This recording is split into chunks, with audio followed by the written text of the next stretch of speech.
Hello?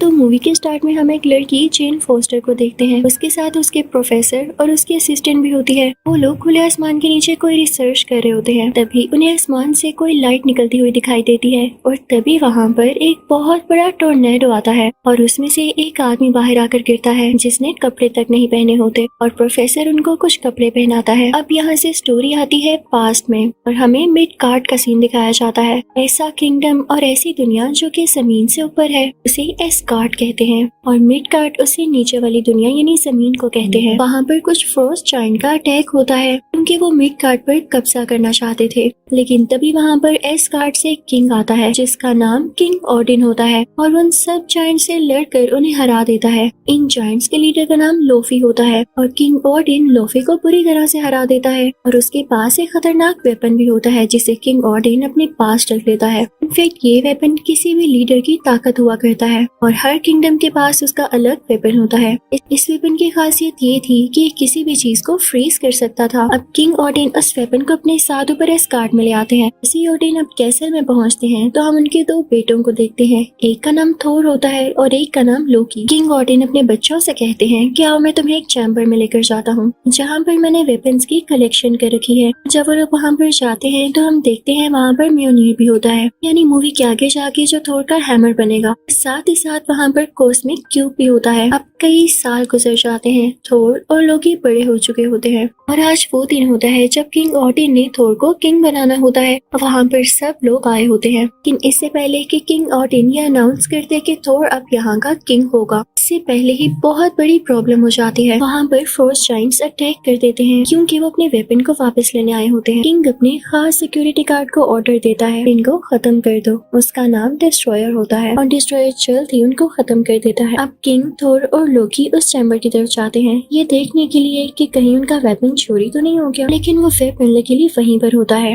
अब थोर अपने father से कहता है कि हमें उनसे बदला लेना होगा, तो उसके फादर उसे मना करते हैं कि वेपन को तो कुछ भी नहीं हुआ तो तुम्हारा वहाँ पे जाना फजूल है। तो थोर कहता है मैं वहाँ पर जाऊंगा ताकि वो लोग यहाँ पर वापस दोबारा ना आ सके। फिर थोर अपने साथियों के पास जाता है और उनसे कहता है कि मेरे साथ आओ, हम लोफी के किंगडम पर अटैक करेंगे। अब उसके साथी मान जाते हैं और वो सब उस तरफ निकल पड़ते हैं। उस रास्ते पर पहुंचते ही वो देखते हैं कि वहाँ पर एक सिक्योरिटी गार्ड है जो कि किंग ओडिन का खास आदमी होता है। वो बाइफ्रोस्ट ब्रिज को गार्ड किया करता था। ये वही रास्ता होता है जहाँ से इन लोगों ने लोफी के किंगडम तक पहुँचना था। अब इस सिक्योरिटी गार्ड के पास एक स्वर्ड होती है जिससे ये रास्ता खुलना था और इसी स्वर्ड का यूज होते हुए उनके लिए उस किंगडम में जाना पॉसिबल हो जाता है। जब थोर वहाँ पर जाता है तो देखता है कि अंदर कोई भी नहीं है, तो वो ऊंची सी चिल्लाता है, कहाँ हो तुम सब? क्या मेरे आने से डर चुके हो? बाहर आओ और मेरा सामना करो। तभी उनके सामने लोफी आता है और वो कहता है कोई नहीं डरा, बल्कि अब तुम लोग डरने वाले हो, तुम लोगों ने यहाँ आके गलती की है। तभी थोर का भाई लोकी सामने आता है और लोफी से कहता है कि हमें माफ कर दे, हम यहाँ से चले जाते हैं। तो लोफी कहता है अब नहीं। इसी के साथ फ्रोस्ट जायंट्स उन पर अटैक करने लगते हैं, लेकिन थोर अपनी थंडर पावर का यूज करते हुए उन सबको मारने लगता है और यहाँ पे काफी बड़ी फाइट छिड़ जाती है। तभी एक फ्रोस्ट जायंट लोकी का हाथ पकड़ लेता है तो उसका हाथ भी उन जैसा हो जाता है जैसे लोकी उन्हीं में से हो। सब लोग जीतने ही वाले होते हैं कि तभी लोफी के किंगडम से एक बहुत बड़ा जायंट मॉन्स्टर निकलता है जो कि इन पर अटैक करने वाला होता है, लेकिन थोर उसके मुंह के अंदर जाके उसकी बॉडी को चीरता हुआ बाहर आता है जिससे वो मॉन्स्टर मारा जाता है।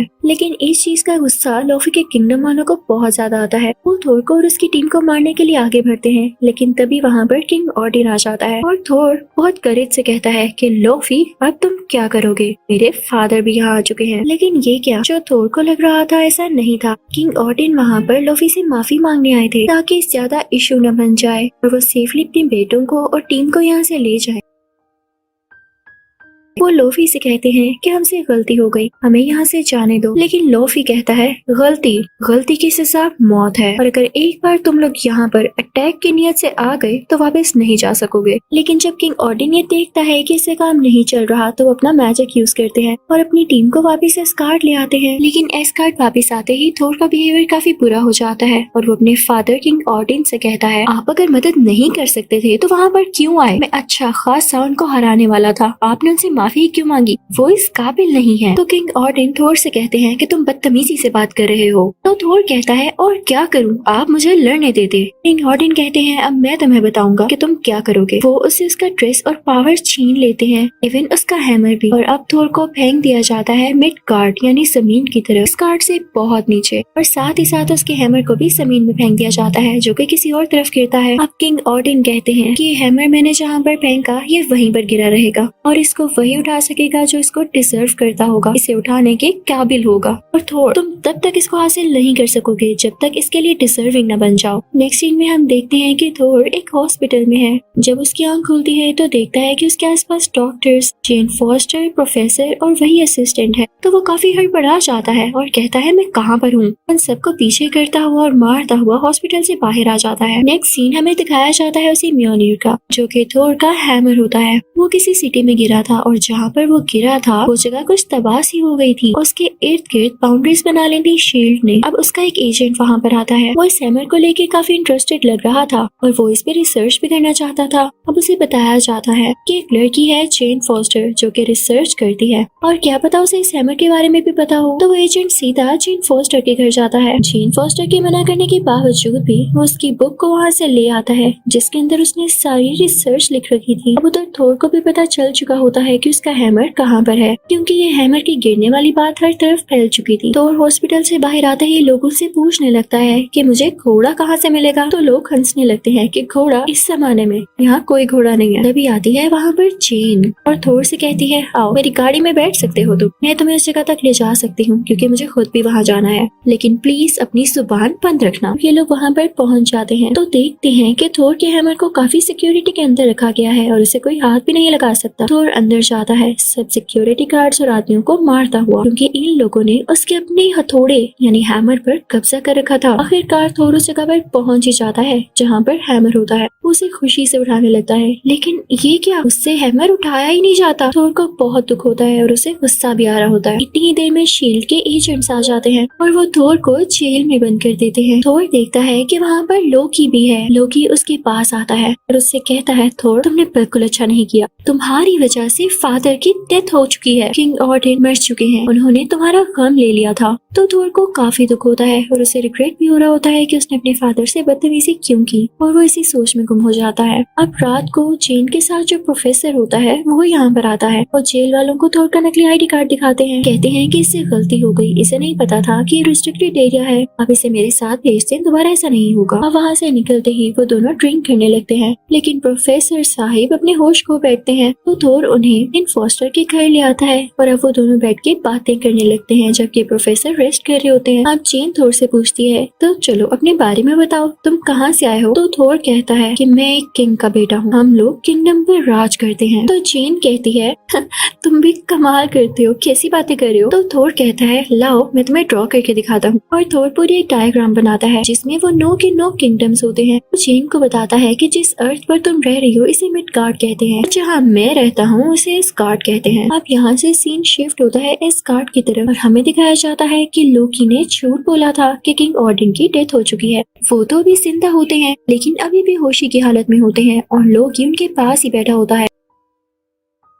वहाँ पर लोकी के जहन में ये सोच चल रही होती है कि वो किंग ऑर्डन को ही मरवा देगा, क्योंकि वो चाहता है कि उनका बेटा और किंग बने, और लोकी क्योंकि उनका असली बेटा नहीं होता इसीलिए वो लोकी को किंग नहीं बनाना चाहते। लोकी प्लान कर रहा होता है कि वो किंग को मरवा देगा और खुद यहाँ पर रूल करेगा, क्योंकि थोर तो पहले ही जमीन पर है। वो वहाँ से उस चैम्बर में जाता है जहाँ पर वो फ्रीजिंग गैजेट होता है यानी लोफी का वेपन, और उसको लेकर अब वो पहुँच जाता है उसी पाथवे पर जहाँ पर वो सिक्योरिटी गार्ड उस रास्ते को गार्ड कर रहा होता है। वो लोकी को मना करता है कि सॉरी मैं आपके लिए दरवाजा नहीं खोल सकता। तो लोकी कहता है अच्छा वो ये लो। इसी के साथ ही वो उस वेपन का यूज करते हुए इस बेचारे सिक्योरिटी गार्ड को जमा देता है। उसकी स्वर्ड लेकर पहुंच जाता है उसी किंगडम में यानी लोफी के इलाके। वो वहां जाके लोफी से कहता है कि तुम्हें मेरे लिए एक काम करना होगा, तुम किंग ऑर्डन को मार डालोगे। जैसे ही तुम ये करोगे तो मैं तुम्हें तुम्हारा वेपन लौटा दूंगी, इस तरह से तुम्हारे पास भी तुम्हारी पावर्स आ जाएंगी और मैं भी किंग बन जाऊंगा। तो लोफी कहता है डील तो अच्छी है, मैं इसे एक्सेप्ट करता हूँ। लोकी वहाँ से वापस आ जाता है तो उसे थोर के दोस्त रोक लेते हैं और कहते हैं कि कितनी शैतानी सोच है तुम्हारी, तुम जो भी कर रहे हो हमें वो पता है। तो लोकी उनको खामोश करवा देता है ये कह के कि जल्द ही मैं तुम लोगों का किंग बनने वाला हूँ, इसलिए खामोश ही रहो तो बेहतर है। लेकिन थोर के साथी भी उसकी तरह ब्रेव होते हैं। वो जाते हैं मिडगार्ड थोर को सब कुछ बताने के लिए। वो थोर को बताते हैं कि लोकी असल में चाह क्या रहा है, उसने ये सारा सीन क्रिएट किया है ताकि वो किंग बन सके। तो थोर को तो ये सुन के बहुत गुस्सा आ जाता है। इस बात की खबर लोकी को भी हो जाती तो वो बादशाह के खास सिक्योरिटी गार्ड के पास जाता है जो कि मेटल से बना होता है, डिस्ट्रॉयर। अब लोकी उसे कहता है कि जमीन पर जाओ और थोर और उसके साथियों को मार डालो। तो डिस्ट्रॉयर लोकी की बात मानते हुए मिडगार्ड पर जाता है। वो थोर के साथियों के सामने जाके उसको मारने ही वाला होता है कि तभी थोर सामने आ जाता है और वो कहता है डिस्ट्रॉयर रुक जाओ और मुझसे मुकाबला करो। डिस्ट्रॉयर को क्या फर्क पड़ना था, थोर को हिट करता है और थोर दूर जाके गिरता है क्योंकि ना उसके पास उसका ड्रेस था और ना ही उसका हैमर, तो उसके पास पावर्स कहाँ से आएंगी। वो काफी जख्मी हो जाता है। लेकिन यहाँ भी होता है एक मिरेकल। याद है किंग ऑडिन ने क्या कहा था कि जब तक थोर इस काबिल नहीं हो जाता कि वो हैमर को डिजर्व कर सके तब तक हैमर उसके पास नहीं आ सकता। तो सुने थोर ने ऐसा काम कर दिया था कि वो हैमर को डिजर्व करता था। उसने अपने दोस्तों के लिए कुर्बानी दी थी और खुद चोट खाई थी। अब उसके पास उसका ड्रेस और उसका हैमर वापस आ चुका था और अब बहुत पावरफुल फील कर रहा था। थोर वहाँ पर डिस्ट्रॉयर को अपने हैमर से डिस्ट्रॉय कर देता है। थोर अपनी टीम को लेता हुआ वापस ऊपर जाता। अब वहाँ का सिक्योरिटी गार्ड जिसे लोकी ने जमा दिया होता है वो अपनी पावर का यूज करते हुए बर्फ को तोड़कर बाहर आ जाता है और वो पाथवे थोर के लिए खोल देता है। लेकिन एस्गार्ड खुलने की वजह से लोफी के किंगडम के लोग भी उधर आने लगते हैं। अब लोफी वहाँ पर आकर किंग ऑडिन पर अटैक करने वाला होता है जैसा उसे करने के लिए लोकी ने कहा था। लेकिन लोकी यहाँ पर चाल चलता है और वो खुद ही लोफी को मार डालता है अपने फादर की आंखों के सामने ताकि वो अपने फादर यानी किंग ऑडिन को इम्प्रेस कर सके कि इसने अपने फादर की जान बचाई है। यहाँ से लोकी सीधा बढ़ता है बाइफ्रॉस्ट ब्रिज की तरफ और उसे एक्टिवेट करके उसमें से कोई खतरनाक बीम निकालने वाला होता है ताकि ये सारी जगह तबाह हो जाए और लोकी खुद अपने किंगडम पर राज कर सके और उसे रोकने वाला कोई भी यहाँ तक ना आ सके। लेकिन तभी वहाँ पर आ जाता है थोर और उसे रोकने वाला आज तक कोई पैदा नहीं हुआ था। थोर लोकी से कहता है तो तुम पास नहीं आओगे। तो लोकी कहता है नहीं, इसमें से मैं बीम्स निकाल नहीं वाला हूँ। तो थोर कहता है अच्छा ठीक है। थोर अपना हैमर उस ब्रिज के ऊपर दे मारता है जिससे वो ब्रिज डिस्ट्रॉय हो जाता है। लोकी ये देख के हैरान रह जाता है लेकिन ब्रिज टूटने की वजह से वो दोनों ब्रिज से नीचे गिरने वाले होते हैं। तभी वहाँ पर किंग ऑडिन आते हैं जो कि थोर का हाथ थाम लेते हैं ताकि वो नीचे न गिरे। लोकी ने थोर का हाथ पकड़ा होता है लेकिन जब उसे रियलाइज होता है कि वो इस काबिल नहीं था कि कभी भी अपने फादर को इम्प्रेस कर सके तो वो अपना हाथ थोर से खुद ही छुड़वा लेता है। अब हर तरफ ये बात फैल जाती है कि लोकी ब्रिज से गिरकर मारा गया। अब किंग ऑडिन आते हैं थोर के पास और उससे कहते हैं कि जब तक मैं जिंदा हूँ मेरी यही ख्वाहिश है कि मेरा बेटा मेरी आंखों के सामने किंग बने।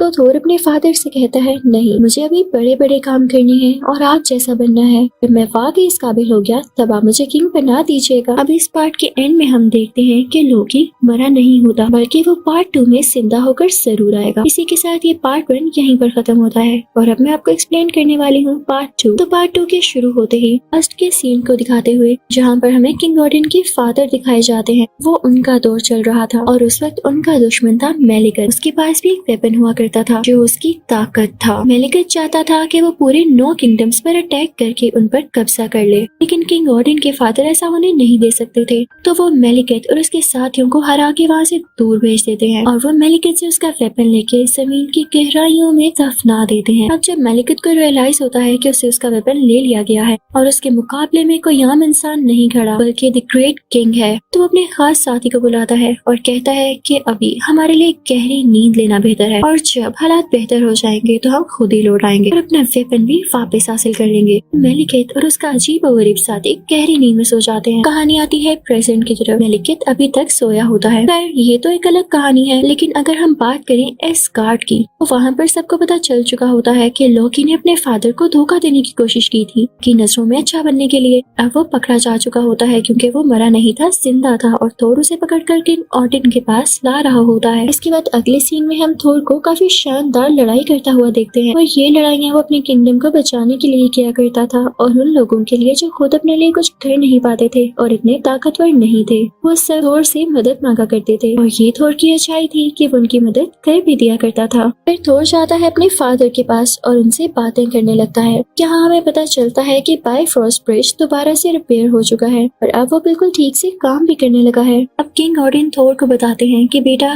जल्द ही वो वक्त आने वाला है जब नो के नो किंगडम से एक अलाइनमेंट में आ जाएंगे और जैसे वो इकट्ठे होंगे एक पोर्टल खुल जाएगा और मेलिकेट ने कहा था जब ऐसा टाइम आएगा तो वो भी लौट आएगा, तो तुम्हें होशियार रहना होगा। उधर जमीन पर हम जेन फॉस्टर और उसके असिस्टेंट को देखते हैं जो कि इसी टॉपिक पर बात कर रहे होते हैं कि क्या ऐसे पोर्टल्स वाकई होते हैं। तो उनको पता चलता है कि यहाँ पर एक अबैंडन बिल्डिंग है। उन्हें सस्पेंस होने लगता है कि यहाँ पे कोई क्यों नहीं जाता, चलो हम चलते हैं। लेकिन वहाँ पर जाना इनकी गलती होती है क्योंकि वहाँ पर कुछ ऐसे पोर्टल्स थे कि उसमें कोई भी ऑब्जेक्ट डाला जाए चाहे वो इंसान हो वो गायब हो जाता था, दुनिया के किसी दूसरे कोने में गिर जाता था। और जब जेन ऐसे पोर्टल को देख रही होती है तो वो भी पोर्टल के अंदर गिर जाती है और पता है वो कहाँ पहुँचती है, जमीन की उसी गहराई में जहाँ पर किंग ओडिन के फादर ने मेलिकेट का वेपन छुपा रखा था। जैसे ही वो उस जगह पर हिट करती है उस वेपन की सारी ताकतें जेन फोस्टर के अंदर आ जाती हैं और इस बात का पता उसी सिक्योरिटी गार्ड को भी चल जाता है जो कि बाइफरोस्ट ब्रिज की हिफाजत किया करता था। वो थोर को जाकर बताता है कि आपने मुझे कहा था कि मैं जेन फोस्टर पर नजर रखूं, लेकिन वो मुझे दुनिया में कहीं भी नजर नहीं आ रही है, कहीं उसे कुछ हो तो नहीं गया। तो थोर उसे कहता है मुझे फौरन से जमीन यानी मिड गार्ड पर भेजो, मैं जाकर देखता हूँ।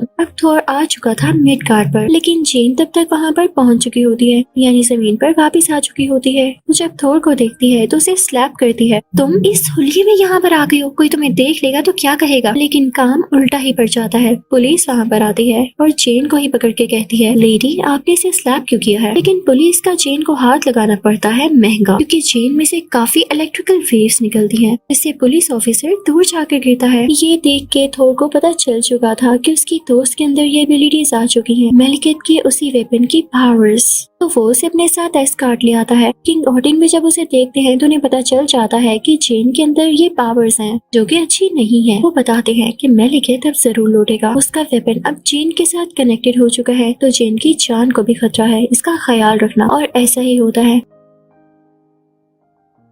मेलिकेट अपनी नींद से जाग चुका होता है और अपने खास साथी से कहता है कि जाकर एस्कॉर्ट पर हमला कर दो ताकि वो वेपन को मेलिकेट के पास वापस लेकर आ सके। उसके बाद मेलिकेट अपने असली रूप के साथ यहाँ आ सके। अब मेलिकेट को पता चलता है कि उसका वेपन जेन फॉस्टर के अंदर है तो वो खुद भी वहाँ पर आ जाता है और उसकी जान लेकर अपना वेपन हासिल करने ही वाला होता है कि तभी वहाँ पर थोर की मदर आ जाती है जो कि जेन की जान बचा लेती है। लेकिन इस चक्कर में उनकी अपनी जान चली जाती है, उन्होंने जेन के लिए कुर्बानी दे दी थी। तभी वहाँ पर एस्कॉर्ट आ जाते हैं जिनसे डर कर मेलिकेट और उसका साथी भाग जाते हैं क्योंकि मेलिकेट अब इतना पावरफुल नहीं हुआ था, उसके पास अपना वेपन जो नहीं था। जब थोर को पता चलता है कि मेलिकेट ने उसकी मदर को मार डाला है तो वो गुस्से से आग बगोला हो जाता है, इतना गुस्सा कि वो मेलिकेट से बदला लेकर ही रहेगा। वो सीधा लोकी के पास जाता है और उससे भी बताता है कि मेलिकेट ने हमारी मदर को मार दिया है, तुम मेरे साथ चलो, हम उससे बदला लेंगे। लोकी को भी बहुत गुस्सा आता है और वो एक साथ उधर जाने के लिए तैयार हो जाते हैं। थोर और लोकी जब वहाँ पर पहुँचते हैं तो देखते हैं कि मेलिकेट के सामने जेन भी है और वो उसे अपना वेपन निकालने की कोशिश कर रहा है जिससे जेन की जान भी जा सकती थी। तो ये चीज थोर को काफी डरा देती है, लेकिन मेलिकेट जल्द ही जेन के अंदर से अपना वेपन निकाल लेता है।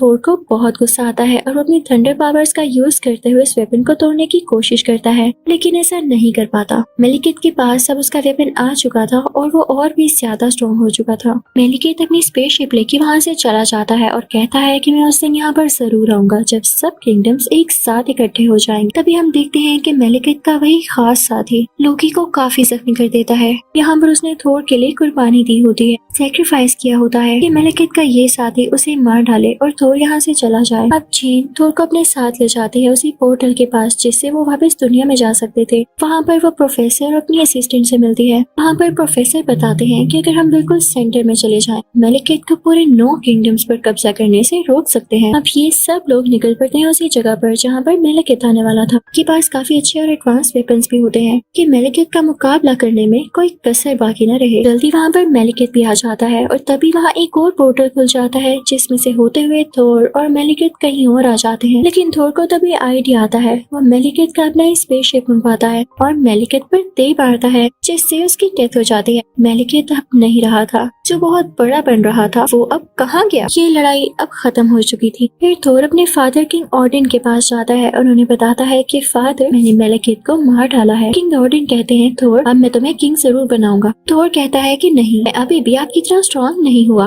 तभी हम देखते हैं कि किंग ऑडिन की जगह लोकी होता है। इसी के साथ पार्ट 2 यहीं पर खत्म होता है। मैं आपको एक्सप्लेन करूंगी थोर का पार्ट 3, जिसका नाम है थोर रैग्नारोक। करते हैं मूवी का स्टार्ट। यहाँ पर हमें पता चलता है कि मेलेकिथ के वेपन से एक स्टोन निकालकर कहीं भिजवा दिया गया था और उसको ढूंढ रहा होता है। ढूंढते ढूंढते वो हेल पहुंच जाता है, लेकिन तभी वो वहाँ मिलता है फायर स्कल से। फायर स्कल उसे पकड़कर उसे लटका देता है और उससे कहता है कि तुमने मुझे क्यों पकड़ रखा है। तो फायर स्कल कहता है, तुम मेरे अंदर जलती हुई आग देख रहे हो, ये इटर्नल फायर नहीं है, लेकिन जल्द ही वो दिन आएगा जब मेरे अंदर इटर्नल फायर आ जाएगी, मैं इमॉर्टल हो जाऊंगा। याद रहे, मैं हर किंगडम पर कब्जा कर लूंगा। तुम क्या, तुम्हारा कोई किंगडम नहीं बचेगा। तो थोर उससे पूछता है, तुम्हें गरूर किस बात का है। तो फायर स्कल कहता है, ये मेरे सींग देख रहे हो, कितने खूबसूरत है, यही तो मुझे ताकत देते हैं। तो थोर कहता है, मैं अपनी ताकत दिखाऊं। इसी के साथ वो अपना हाथ खोलता है और उसके हाथ में उसका प्यारा हैमर आ जाता है। सच में वो हैमर थोर को बहुत प्यारा होता है। थोर अब फ्री हो जाता है और फायर स्कल के सामने जाता है। फायर स्कल अपने बाकी साथियों को भी बुलाता है जो कि फायर से ही बने होते हैं।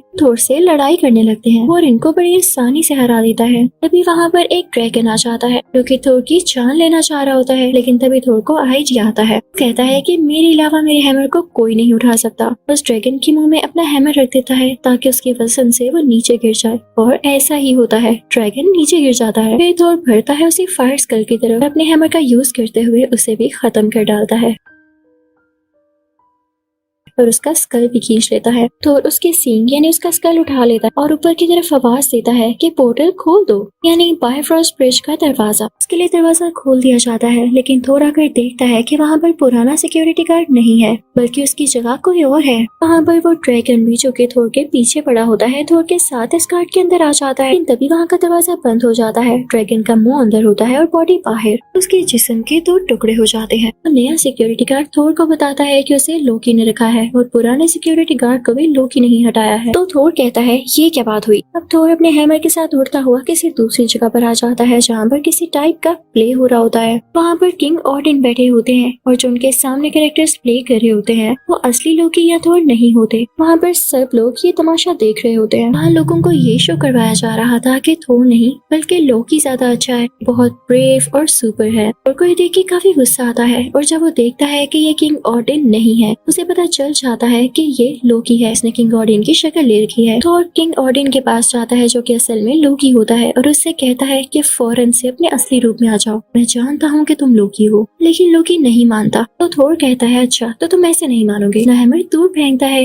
तो वो वापस उसके हाथ में आ जाता है और अपना हैमर दोबारा फेंकता है और कहता है कि लोकी, फिर तुम अपने असली रूप में वापस ना आए तो ये हैमर इस बार तुम्हारे मुंह पर आकर लगेगा। तो लोकी डरता हुआ अपने असली रूप में आ जाता है। सब लोग देख के काफी हैरान रह जाते हैं। तभी तो लोकी की तरफ आगे बढ़ता है और कहता है कि मुझे बताओ मेरे फादर कहाँ हैं? तुम उनका रूप लेके क्यों फिर रहे हो? कहीं तुमने तो उन्हें कहीं छुपा कर नहीं रखा? तो लोकी कहता है, थोर मुझे नहीं पता वो कहाँ है, लेकिन हम मिलकर उन्हें ढूंढ सकते हैं। अब नेक्स्ट सीन में हम देखते हैं कि वो दोनों किसी सिटी में आ जाते हैं। ये प्रेजेंट वर्ल्ड होती है। वहीं जमीन पर एक पोर्टल खुलता है तो लोकी उसके अंदर चला जाता है और थोर को वहाँ जमीन पर पड़ी हुई एक चिट मिलती है जिस पर कोई एड्रेस लिखा होता है। थोर उसी को फॉलो करने लगता है। थोर जब वहाँ पर पहुँचता है तो देखता है कि वहाँ पर तो डॉक्टर स्ट्रेंज है। थोर उनसे अपने फादर के बारे में पूछता है तो डॉक्टर स्ट्रेंज कहते हैं कि हाँ मैं जानता हूँ वो कहाँ पर है। तभी वहाँ पर डॉक्टर स्ट्रेंज एक पोर्टल ओपन कर देते हैं जिसमें से लोकी गिरता है। तब वो इन दोनों को यानी थोर और लोकी को एक जगह पर भेज देते हैं जहाँ पर वाकई में किंग ऑडिन होते हैं। जब किंग ऑडिन अपने बेटों को देखते हैं तो कहते हैं कि बस मैं अब मरने वाला हूँ, मेरे पास ज्यादा वक्त नहीं रहा। तो थोर अपने फादर से कहता है, आप ऐसी बातें क्यों कर रहे हैं? क्या आपको पता है मैंने फायर स्कल को भी मार दिया है जो कि बातें कर रहा था कि वो रैग्नारोक बनेगा। तो किंग ऑडिन कहते हैं कि थोर तुमने उसे मार दिया, लेकिन क्या उसने तुम्हें ये नहीं बताया कि जब उसे इटर्नल फायर मिलेगी तो वो जिंदा होकर वापस आएगा और इसके लिए हमें होशियार रहना होगा। किंग ऑडिन ये भी कहते हैं, मैं तुम्हें एक और लड़की के बारे में बताता हूँ जो कि शैतानी ताकतें रखती है और उसका नाम है हेला। वो हेल से है। मैंने उसे कैद किया हुआ था, लेकिन अब मेरे मरने का वक्त आ चुका है और वो मेरी कैद से आजाद हो जाएगी। तुम लोगों को उससे भी बचना होगा। इसी के साथ किंग ऑडिन गोल्डन डस्ट में बदल जाते हैं। वहाँ से दूर कहीं चले जाते हैं। यानी अब किंग गॉर्डन भी नहीं रहे थे और इन दोनों को ही हेला से अकेले लड़ना था। और तभी वहाँ पर हेला आ जाती है जिसने ब्लैक ड्रेसिंग कर रखी होती है। वाकई उसका नाम उसकी पर्सनैलिटी के साथ काफी सूट कर रहा था। वो थोर और लोकी से कहती है मेरे आगे झुक जाओ। तो लोकी कहता है हरगिज़ नहीं और थोर अपना हथौड़ा यानी हैमर उस चुड़ैल की तरफ फेंकता है, लेकिन हेला उसे फौरन से टुकड़े टुकड़े कर देती है। यानी उसमें इतनी खतरनाक पावर्स होती हैं। अब लोकी और थोर स्कार्ट वापस जाने लगते हैं, लेकिन उनके पीछे पीछे हेला भी आ जाती है और उन दोनों को पुश करते हुए उस रास्ते से हटा देती है। अब हेला खुद इस गार्ड के अंदर पहुंच चुकी थी। वहाँ पर उसे वही नया सिक्योरिटी गार्ड दिखाई देता है और उसके साथ 2 लोग और भी होते हैं, जिसे हेला फौरन से मार डालती है क्योंकि वो उसके आगे झुके नहीं थे। अब वो सीधा बढ़ने लगती है उसी नए सिक्योरिटी गार्ड की तरफ। तो वो हेला से कहता है मुझे मत मारे, मैं आपके सामने झुकता हूँ, मैं आपकी हर बात मानूंगा। तो हेला कहती है वाह, तुम्हें तो अपनी अकल का इस्तेमाल करना अच्छे से आता है। मुझे खुशी हुई कि तुम मेरे सामने झुके, तुम्हें इसका फायदा भी होने वाला है, वरना तुम मारे जाते। दूसरी तरफ हम थोर को देखते हैं जो कि हेला के पुश करने की वजह से किसी और प्लेनेट में जाकर गिरता है। वहाँ पर काफी ज्यादा स्क्रैप पड़ा होता है और तभी वहाँ पर एक स्पेसशिप आती है और उसमें से ढेर सारे एलियंस बाहर आते हैं। वो एलियंस आकर थोर पर अटैक करने लगते हैं, लेकिन थोर भी उनसे बराबर लड़ा होता है। वो उनसे हाथों से ही फाइट कर रहा था क्योंकि जाहिर है अब उसके पास उसका हैमर जो नहीं था। लेकिन तभी उन एलियंस में से एक एलियन उसके ऊपर काफी मजबूत नेट डाल देता है। तभी वहाँ पर एक और स्पेसशिप आती है जिसमें से एक लड़की बाहर आती है और उन सब एलियंस को मार देती है।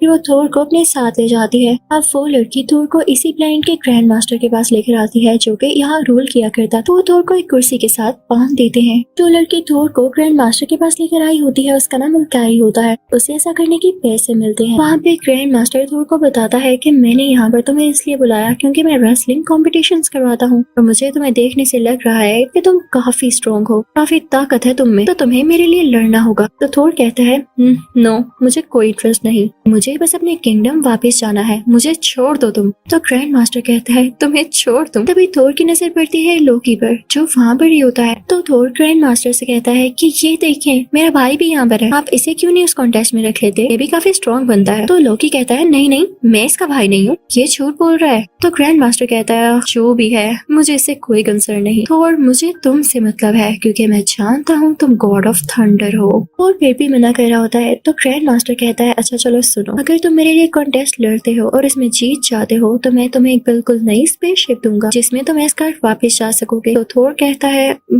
ओके ठीक है। थोर को एक कमरे में भेज दिया जाता है जहाँ पर एक रॉक मैन होता है। रॉक मैन थोर को बताता है कि जिससे तुम्हारी लड़ाई होने वाली है वो बहुत स्ट्रॉन्ग है, उससे आज तक कोई भी नहीं हरा पाया, इसलिए अपने वेपन जरा आराम से चूज करना जो उसको हरा भी सके। तो थोर कहता है यार मैं तुम्हें क्या बताऊं, मेरे पास अपना एक पर्सनल हैमर था जिससे मुझे बहुत ताकत मिलती थी, अगर वो आज मेरे पास होता ना तो मैं उसको चुटकियों में हरा देता। तो वो दिन आ जाता है जब थोर का रेसलिंग कंपटीशन होता है। थोर के बाल भी काटे जाते हैं और उसे एक नया ड्रेस पहनाया जाता है। दूसरी तरफ हम हेला को देखते हैं जो कि पूरे इस गार्ड में तमाशा क्रिएट कर रही होती है। वो सब लोगों से फोर्सफुली कह रही होती है मेरे आगे झुक जाओ, लेकिन कोई भी उसके आगे नहीं झुक रहा होता। तभी उन लोगों में से थोर का फ्रेंड बाहर आता है और कहता है तुम खुद को समझती क्या हो, तुम हम पर रूल नहीं कर सकती हो। यहाँ पर थोर के दोस्त की टीम और हेला में लड़ाई होने लगती है जिसमें हेला जीत जाती है और वो वही के बाद सिक्योरिटी गार्ड को अपने साथ लेकर आती है जो उसके आगे झुक गया था। वो वहाँ पर उसे एक पिक्चर दिखाती है और कहती है ये 9 किंगडम्स हुआ करते थे, ओडिन और मैं यहाँ एक साथ अटैक करने आए, लेकिन ओडिन ने मुझे कैद कर लिया और खुद यहाँ पर कब्जा करके किंग बन गया। वो लोग वहाँ से पहुँचते हैं उस चैम्बर में जहाँ पर तरह तरह के वेपन्स और यूनिक चीजें होती है। वहाँ हम कॉस्मिक क्यूब भी देखते हैं और साथ ही साथ इटर्नल फायर भी, जिसे देख के हेला बहुत खुश होती है और उसमें से थोड़ी सी फायर लेके क्वीन को तोड़ते हुए उसके अंदर चली जाती है।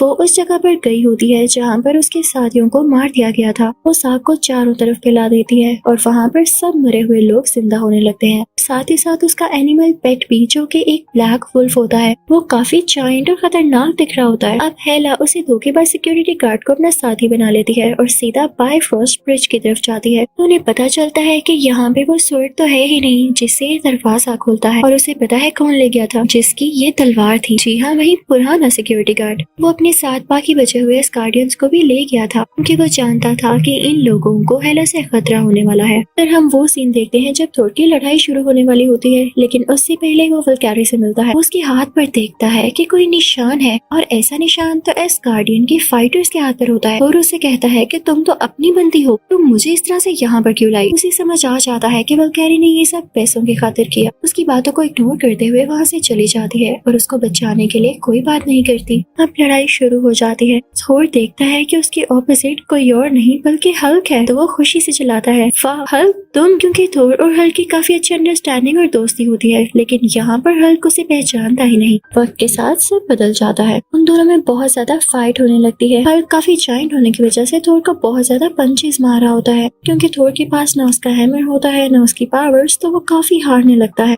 काफी चोटें भी लगने लगती हैं। तभी वो बेहोश होने वाला होता है। उसे उसके फादर यानी किंग ऑडियन का विजन आता है और उसकी पावर्स वापस आने लगती हैं। थोर भी अब उठ के हल्क को मारने लगता है, लेकिन ग्रैंड मास्टर ये देख के खुश नहीं होता। वो थोर को एक इलेक्ट्रिकल शॉक देता है क्योंकि वो नहीं चाहता था वो हल्क को हरा दे, क्योंकि हल्क सालों से जीतता आ रहा था। अब हम देखते हैं कि थोर बेहोश होने के बाद जब उठता है तो देखता है कि वो हल्क के कमरे में ही है। वो हल्क से कहता है कि तुम यहाँ कैसे आए। हल्क उसे बताता है जेट प्लेन के थ्रू। थोर भी वहाँ से बाहर निकलने की कोशिश करता है, लेकिन इलेक्ट्रिकल फील्ड्स लगे होने की वजह से वो नहीं निकल पाता। तभी थोर दोबारा आंखें बंद करता है तो उसे विजन में वही पुराना सिक्योरिटी गार्ड आता है जो उसे अपने साथ ले जाता है और दिखाता है कि देखो इस गार्ड की हालत कितनी खराब है। हेला ने हर तरफ तबाही मचा दी है, हमें तुम्हारी जरूरत है, तुम्हें वापस लौटना होगा। अब जब थोर अपनी आंखें खोलता है तो देखता है वो हल्क के रूम में ही है। वो वहाँ से बाहर जाने की दोबारा से कोशिश करने लगता है और वल्कैरी से भी कहता है, लेकिन वो उसे कुछ नहीं बताती। तो थोर खुद ही विंडो से जंप करता हुआ नीचे आ जाता है और जेट प्लेन की तरफ भागने की कोशिश करता है। वो प्लेन के पास पहुंच ही जाता है, लेकिन तभी पीछे पीछे हल्क भी आ जाता है जो कि उसे पकड़ने आ रहा। लेकिन थोर वहाँ पर एक वीडियो प्ले करता है तो हल्क वो वीडियो देखकर इंसान बन जाता है, यानी ब्रूस। उधर ग्रैंड मास्टर को ये लग रहा होता है कि थोर उनके सबसे खास क्रिएचर को पकड़ के अपने साथ ले गए फायदे के लिए। तो वल्कैरी और लोकी से कहते हैं कि थोर को मेरे पास पकड़ कर लाओ, चाहे उसे जिंदा लेकर आओ या मार कर लेकर आओ। अब लोकी और वल्कैरी बाहर आते हैं, लेकिन लोकी उस लड़की को बताता है कि मैं और थोर असली भाई हैं और मैं उसे मरने नहीं दे सकता। ये दोनों भी एक टीम बन जाते हैं और थोर के पास जाते हैं। अब थोर, ब्रूस, वल्कैरी, लोकी और साथ कुछ और लोग से ग्रैंड मास्टर का स्पेसशिप चुराते हैं और एस्गार्ड के लिए निकल पड़ते हैं। दूसरी तरफ हम हेला को देखते हैं जो कि एस्गार्डियंस को तंग कर रही होती है और उन्हें जान से मारने की धमकी दे रही होती है। वो उन सब लोगों से पूछती है कि मुझे बताओ वो स्वर्ड कहाँ पर है, वो सिक्योरिटी गार्ड उसे कहाँ लेकर गया। तो तभी उनमें से एक आदमी बाहर आता है और कहता है कि हम लोगों को मत मारो, मैं तुम्हें बता देता। तो हेला उस लोकेशन पर पहुंच जाती। वहाँ वो सिक्योरिटी गार्ड भी होता है जिसके पीछे वो आई होती है, लेकिन तभी वहाँ पर थोर का स्पेसशिप भी आ जाता है। वल्कैरी कहती है कि मैं हेला से लड़ूंगी, लेकिन तभी हम देखते हैं कि सामने से वही ब्लैक वुल्फ आ रहा होता है जो कि उन पर हमला करने वाला था। तो ब्रूस कहता है इसे मैं देख लूंगा। ऐसे नीचे जंप करता है तो गिर जाता है क्योंकि वो हल्क नहीं बना होता और वुल्फ उसे क्रॉस करता हुआ आगे बढ़ने लगता है, लेकिन जल्दी पीछे से ब्रूस हल्क में बदल जाता है और उस ब्लैक वुल्फ से लड़ने लगता है। दूसरी तरफ लोकी भी एक स्पेसशिप ले आया होता है और वो सारे एस्गार्डियन से कहता है कि आप सब इसके अंदर चले जाएं ताकि आप सेफ रहें। तभी हम उस दो के पास सिक्योरिटी गार्ड को देखते हैं जो कि हेला के साथ मिल गया था, लेकिन अब वो हेला के खिलाफ हो जाता है जब देखता है कि एस्गार्डियंस कितने इनोसेंट हैं और थोर कितनी मेहनत कर रहा है। वो हेला से ही लड़ने लगता है, लेकिन हम देखते हैं कि हेला थोर का गला दबा देती है और उससे काफी लड़ाई करती है। थोर यहाँ कमजोर पड़ रहा होता है क्योंकि उसके पास उसका हैमर नहीं होता और हेला काफी स्ट्रॉन्ग होती है। लेकिन तभी उसे एक विजन आता है जिसमें उसे अपने फादर दिखाई देते हैं और तभी उसमें थंडर की पावर्स आ जाती हैं और वो काफी ज्यादा ताकतवर हो जाता है। बाहर आकर उस ब्रिज पे जोरदार पंच मारता है कि डिस्ट्रॉय हो जाए, कि सब कुछ यहीं खत्म हो जाए। लेकिन तभी उसे याद आता है कि उसके फादर ने कहा था फायर स्कल लौट कर आएगा। तो वो लोकी से कहता है जब तक फायर स्कल यहाँ नहीं आएगा ये सब खत्म नहीं हो सकेगा, तो फौरन से उसे इटर्नल फायर देकर यहाँ पर लाओ। अब लोकी चाहता है और उसके स्केलेटन को इटर्नल फायर में रख देता है जिससे फायर स्कल दोबारा से जिंदा हो जाता है। वो यहाँ पर आ चुका होता है और हेला उसे देख के काफी डरने लगती है। वो आते ही अपनी तलवार एस्गार्ड के अंदर घुसा देता है जिससे हेला भी मारी जाती है और इसकी वजह से एस्गार्ड भी डिस्ट्रॉय हो चुका होता है और हर तरफ आग लग जाती है। हम थोर को देखते हैं जो कि स्पेसशिप में एस्गार्डियंस और अपनी टीम के साथ होता है। वो कहता है कि अब हम सेफली जमीन पर रहेंगे, तो एस्गार्डियन उसे कहते हैं कि आप हमारे किंग हैं। यहाँ पर थोर फाइनली एस्गार्डियंस का किंग बन जाता है। इसी के साथ ये मूवी यहीं पर एंड होती है। थोर के तीनों पार्ट्स कंप्लीट होते हैं। Thank you for watching.